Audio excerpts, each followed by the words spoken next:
Bienvenue dans Actu Territorial, le format où je te résume les dernières news de la fonction publique territoriale en quelques minutes. Tu peux trouver les liens des articles dont je te parle sur ma page Facebook Fonctionnaire Territorial. Alors on commence cette vidéo Actu Territorial avec un débat qui fait rage en ce moment dans la territoriale. Alors je te l'illustre avec un article sur la Gazette.fr dont le titre c'est « Un appétit féroce de décentralisation ». C'est un éditorial qu'on nous donne sur la Gazette. Et donc on a un débat comme ça en ce moment sur, donc lié à cette crise du Covid-19 et la question derrière c'est de se dire est-ce que si on avait un État plus décentralisé, on aurait pu mieux gérer cette crise? On a par exemple un article que je t'ai pas sélectionné parce que malheureusement je peux pas non plus tous te les sélectionner, qui était sur le Courrier des maires. Si ça t'intéresse tu pourras aller le voir, dont le titre est « Pourquoi la décentralisation n'est pas un remède miracle contre le Covid-19 ?» Et donc tu vois que entre les différents articles, on voit différents avis, notamment dans l'article du Courrier des maires, on fait une comparaison avec des États qui sont plus décentralisés, comme l'Allemagne par exemple, qui a eu des meilleurs résultats par rapport à la mortalité liée au Covid-19. On nous prend souvent cet exemple-là pour dire, vous voyez, il faut plus décentraliser, on aurait mieux géré la crise. Sauf que ce que ces mêmes personnes oublient de dire, c'est que l'Italie aussi est un pays très décentralisé, notamment en matière de santé, et que là, pour le coup, les résultats n'ont pas été meilleurs que la France. Donc voilà, c'est pas non plus, la décentralisation n'est pas forcément l'alpha et l'oméga de tout dossier, de toute compétence, donc là en l'occurrence de la santé, c'est pas forcément la seule réponse à donner, mais on voit en tout cas qu'il y a un débat assez vif en ce moment là-dessus. Débat assez vif notamment à cause, ou grâce, selon comment tu le vois, aux élus locaux.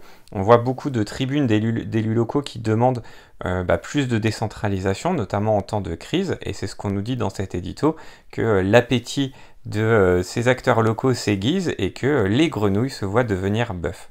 Donc vraiment un édito très intéressant sur le fait que quand l'État défaille, eh bien, les collectivités territoriales veulent prendre toute leur part au débat, et puis pas seulement au débat évidemment, mais aussi prendre les choses en main. Alors même que, on nous le rappelle, parfois dans le discours des élus locaux, il y a des choses qui sont pas claires, puisque jusqu'à il n'y a pas si longtemps, pendant les discussions sur le projet de loi 3D, on avait plutôt des élus locaux qui voulaient une certaine stabilité, qui en avaient marre d'avoir toutes les compétences qui bougent tout le temps, notamment sous l'ère Hollande, avec notamment la loi NOTRe. Et là, aujourd'hui, on voit des élus locaux, alors pas tous, mais beaucoup, qui disent qu'il faudrait beaucoup plus de décentralisation. Ils attendent vraiment un nouvel acte de décentralisation. Donc on voit comme ça un discours assez changeant.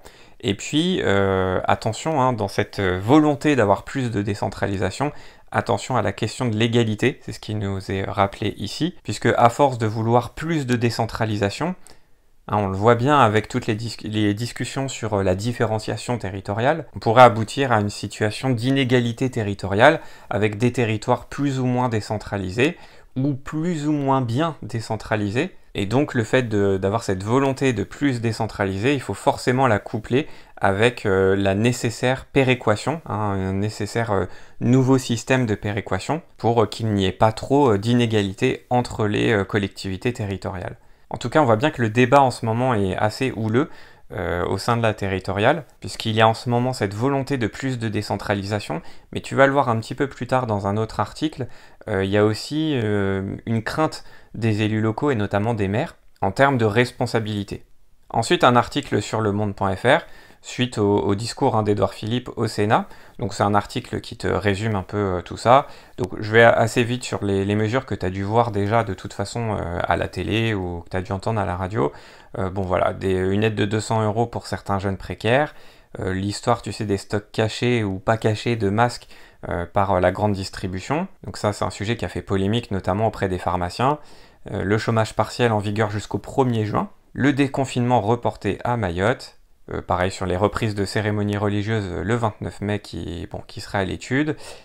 Et ce qui va nous intéresser le plus ici dans une optique de concours, c'est l'installation des conseils municipaux qui est suspendue à l'avis du conseil scientifique. Puisque tu le sais, lors des dernières élections municipales, enfin, ou plutôt des élections municipales en cours, puisqu'on n'a eu qu'un seul tour, eh bien, il y a déjà un certain nombre de conseils municipaux qui ont été élus, hein, en premier tour avec la majorité absolue. Et donc, il y a quand même la question qui se pose, hein, de l'installation de ces conseils municipaux élus, et la réunion des conseils communautaires qui va avec. Donc on attend dans un premier temps l'avis du conseil scientifique à ce sujet, et ce rapport va permettre de dire quand cette installation sera possible pour ces conseils municipaux élus, et qui dans l'immense majorité, c'est ce qu'on nous dit ici, l'immense majorité de ces 30 000 communes concernées, donc c'est quand même énorme, ne compte en général pas plus de 15 membres. Hein, c'est pas des assemblées élues de plusieurs dizaines de personnes. Donc en termes logistiques, c'est peut-être pas forcément si compliqué, bien que je mettrai un petit bémol sur le fait que les conseils municipaux qui n'ont pas beaucoup de membres, ce sont souvent des conseils municipaux, bien sûr, de petites villes. Donc voilà, c'est pas forcément non plus des communes qui ont des grands locaux. Mais bref, on attend l'avis du conseil scientifique. Et pour le deuxième tour, donc pour les élections municipales vraiment en cours, hein, où il faudra un deuxième tour, il faudra encore attendre un peu, a prévenu le Premier ministre. Et au plus tard, le 23 mai, il y aura un rapport qui déterminera s'il peut avoir lieu en juin. Donc ça va... Bon, pour l'instant, il contredit un peu la ministre, Madame Gourault, qui dit que très vraisemblablement, on aura un deuxième tour à la rentrée, donc plutôt en septembre ou octobre. C'est ce qui se trame, hein, de toute façon, on va dire en coulisses, c'est ce que tout le monde dit. Après, voilà, le Premier ministre, il est dans son rôle. Il y a une loi, hein, qui fait que au plus tard, c'est le 23 mai qu'il y aura cette décision. Donc il reste dans son rôle en parlant toujours de cette date et de ne pas faire de pronostics avant le 23 mai. Ensuite, un article sur la Gazette, donc à propos des enseignements des fonctionnaires invisibles pour l'après-crise. Donc là, c'est une sorte d'hommage, hein, envers nos collègues, peut-être toi d'ailleurs, qui ont assuré la continuité des services publics locaux vitaux pendant cette crise. Et ce qu'on nous dit, c'est que souvent, ces agents sont en bas des échelles statutaires et salariales. Hein, par exemple, tu vois, en illustration, on nous met un agent qui nettoie la voie publique. Et donc c'est vraiment intéressant ici parce que c'est une réflexion qu'on a sûrement tous un peu, hein, sur tu sais, la notion de travail utile à la nation. Du coup, tu sais, c'est quelque chose qu'on entend souvent, hein, les postes vraiment utiles à la nation en ce moment qui sont forcés de continuer le boulot. Donc c'est par exemple les éboueurs, c'est un exemple qui revient souvent, ou les caissières. Et bien au sein de la fonction publique territoriale, c'est pareil, il y a des boulots. Donc là je t'ai montré par exemple un agent de nettoyage qui sont obligés entre guillemets de travailler parce que sans eux ce serait vraiment la catastrophe, hein, si on avait, notamment en termes sanitaires, si on avait des rues absolument dégueulasses. Forcément en termes d'hygiène en pleine crise sanitaire, ce serait pas le top. Du coup, ça te fait forcément écho, hein, ça veut dire que si on a des postes utiles, on a des postes, alors peut-être pas inutiles, mais tu vois ce que je veux dire, qui sont moins utiles en tout cas à notre survie physique. Et donc c'est l'occasion un peu de se poser la question de revaloriser ces postes réellement utiles à la vie de la société, alors que jusque-là on avait fait un peu l'inverse, c'est-à-dire que les postes, on va dire moins utiles, en tout cas au premier degré, sont plus valorisés, avec un peu plus d'études, avec un peu plus de salaire, etc. Donc aujourd'hui, je pense qu'il y a une vraie réflexion à mener autour de ces postes réellement utiles. Il y a aussi un petit point qu'on nous fait ici que je trouve très intéressant sur l'utilité du statut de fonctionnaire, qui est souvent remis en cause. Et ce statut, il faut savoir que c'est aussi lui qui a permis de remobiliser, de redéployer des agents sur d'autres missions. Là, c'est pas écrit dans l'article, mais je peux te donner un exemple des exemples que j'ai eu en retour, comme ça, de messages privés sur Facebook, par exemple, de gens qui étaient, par exemple, gestionnaires, donc qui ont un boulot un peu financier, de bureau, qui traitent des dossiers, qui font des paiements à des associations, des entreprises, pour tel ou tel type d'aide. Et bien, ces agents-là, qui soit étaient en télétravail, soit en autorisation spéciale d'absence, ont été remobilisés par exemple par leur commune, par leur employeur, pour pouvoir assurer la distribution des masques dans leur commune. Donc tu vois que là, il y a une certaine utilité à ce statut. Hein, en tant que fonctionnaire, t'es pas entre guillemets propriétaire de ton poste. On peut tout à fait te dire que là, non, vu la crise qu'on est en train de vivre, tu peux être redéployé sur une autre mission. Et en ça, c'est vraiment intéressant et ça nous rappelle l'essence même du statut de fonctionnaire. Hein, le but, c'est d'être un agent du service public, et cette définition concrète sur le terrain, elle peut changer un peu en fonction, notamment ici, des crises. Et donc un peu plus loin, bon, je te laisserai aller voir parce que c'est un article vraiment intéressant, mais on nous dit de faire attention au risque de creusement des inégalités entre ces boulots qui sont pas télétravaillables. En gros, ce sont des postes de terrain par rapport à d'autres postes qui sont eux télétravaillables, et donc il y a un risque de creusement des inégalités entre ces deux types de postes. On risque d'avoir une France un peu à deux vitesses, alors c'est aussi valable dans la territoriale, d'avoir d'un côté les gens qui peuvent télétravailler, qui ont souvent, alors c'est pas vrai tout le temps, mais si on schématise, qui ont souvent un salaire plus élevé. Je dis c'est pas tout à fait vrai parce que parfois, pour avoir des retours de votre part, je vois bien qu'il y a des gens quand même qui ont des primes par rapport au fait de leur poste de terrain, et puis des gens qui ont des tafs de bureau, entre guillemets, qui sont pas non plus en haut de l'échelle, donc qui n'ont pas non plus des salaires hyper élevés. Mais bref, pour schématiser, on risque d'avoir des inégalités entre les gens qui ont le confort d'avoir un poste télétravaillable, et puis les gens qui sont sur le terrain, quoi. Donc ça va être aussi un challenge des ressources humaines dans chaque collectivité. Ensuite, un article sur Le Monde à propos du Sénat qui a adopté une version très modifiée du texte prolongeant l'état d'urgence sanitaire. Alors il faut juste savoir que j'enregistre cette vidéo mercredi, donc là du coup c'était mardi soir, dans la nuit de mardi à mercredi, que les sénateurs ont adopté ce texte, mais très rapidement, dès jeudi, je crois, ils le disent dans l'article, je crois que c'est dès jeudi après-midi, on a l'Assemblée nationale qui va prendre le relais. Donc attention, au moment où je sors cette vidéo, il y a déjà l'Assemblée nationale qui a donné son avis et qui a sûrement fait aussi quelques modifications. En tout cas, je tenais quand même à te présenter cet article, puisqu'il ne faut pas oublier que le Sénat, c'est entre guillemets la chambre des territoires. Donc les sénateurs ont souvent ce souci du terrain pour les élus locaux. Donc je vais assez vite sur le côté national. Donc pour les sénateurs, la prolongation de l'état d'urgence serait plutôt jusqu'au 10 juillet. Le gouvernement, lui, l'avait fixé au 24 juillet, donc on verra dans le texte final quelle date va être retenue. Le Sénat a validé aussi le fait d'avoir un système d'information pour identifier les personnes infectées, mais avec des garanties. Donc là, on n'est pas forcément sur l'application du Stop Covid. C'est un autre sujet encore. Mais ce qui va nous intéresser le plus ici, c'est cette toute petite partie de texte sur l'aménagement des régimes de responsabilité pénale.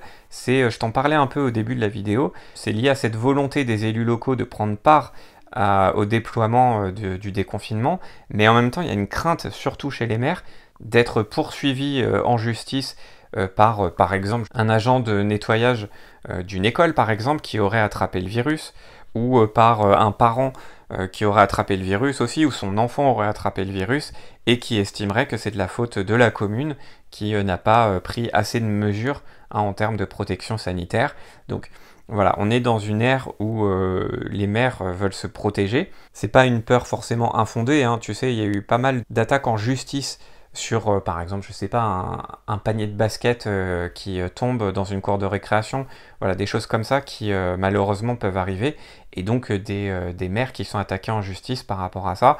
Donc il y a une jurisprudence qui existe, il y a une méfiance aujourd'hui des élus locaux et notamment des maires. Et donc là, dans cette période de crise, où on a filé un peu la patate chaude aux maires pour la réouverture des écoles, bon, tu comprends qu'ils sont un peu stressés par rapport à ça et qu'ils veulent se protéger. Et donc, le Sénat fait en sorte de passer ce message. On verra bien si l'Assemblée nationale vote cette partie-là du texte. L'idée étant, dans le texte du Sénat, d'aménager ce régime de responsabilité pénale des employeurs, des fonctionnaires, mais aussi et surtout, presque j'allais dire, des élus locaux. Et enfin, un article sur la Gazette qui va peut-être te concerner un peu plus directement sur la reprise progressive de l'activité. Un article très intéressant que je te conseille d'aller voir à tête reposée, de bien le lire tranquillement parce qu'il te donne plein d'informations sur les questions qui se posent à la veille du déconfinement. Et donc c'est une avocate qui répond un peu à ces interrogations. Donc on nous dit en préambule que c'est vraiment le devoir de l'employeur public de mettre en place toutes les conditions de sécurité pour les agents dès le 11 mai. Donc il y a plusieurs points, on va pas tous les voir parce que y en a beaucoup, et vraiment je t'invite à le lire à tête reposée, mais voilà, dans les quelques points, il y a le fait d'aménager les locaux. Il doit y avoir des conditions d'hygiène et de sécurité parfaites, donc du gel hydroalcoolique pour tout le monde, un aménagement des locaux pensé pour respecter la distanciation physique. Il y a aussi la question du port du masque avec des collectivités qui décident que tout le monde portera un masque, et donc la collectivité fournira un masque. Alors ça dépend des collectivités, mais en tout cas on nous en donne des exemples, et c'est aussi un retour que j'ai eu par plusieurs d'entre vous. Et puis 3 éléments très importants, des questions qui reviennent souvent. Premièrement sur le droit de retrait. Donc attention, là on nous donne des indications sur ce qui serait un droit de retrait acceptable et ce qui serait moins acceptable pour l'employeur. Attention, on ne peut pas utiliser ce droit de retrait n'importe comment. Il y a aussi l'épineuse question de la reconnaissance du Covid-19 en maladie professionnelle. Ça, c'est un point qui n'est pas gagné, notamment dans la fonction publique territoriale. À l'hospitalière, le gouvernement accepte que ce soit un automatisme, en fait, que ce soit accepté. Pour la territoriale, on n'y est pas encore. Donc voilà, c'est un point un peu de tension par rapport à ça. Et puis sur aussi un dernier point de tension sur la fin de l'autorisation spéciale d'absence pour garde d'enfants. À partir du moment où on considère que les écoles sont réouvertes, eh bien on n'aura plus le droit d'utiliser cette ASA. Donc voilà, attention. Alors il y a des dérogations, notamment si les écoles ne peuvent pas accueillir vos enfants. Mais voilà, je préfère pas vous faire un résumé direct, je préfère juste vous dire qu'il y a ces 3 points qui sont développés et que vous alliez les lire par vous-même. Donc vous tapez Gazette déconfinement sur Google, vous le trouverez très facilement. Comme ça, vous voyez les informations vraiment calmement et vous prenez le temps de réfléchir à votre cas personnel pour voir si ça s'applique pour vous ou pas. Je sais que c'est une question un peu délicate parce qu'il y a beaucoup de personnel là-dedans, c'est vraiment, ça nous concerne dans notre vie perso. Donc voilà, prenez vraiment le temps pour cet article d'aller le voir, de l'analyser tranquillement. Voilà, c'est tout pour moi cette semaine, j'espère que tu as appris 2-3 trucs comme d'habitude, et je te dis à bientôt pour une nouvelle vidéo. Salut!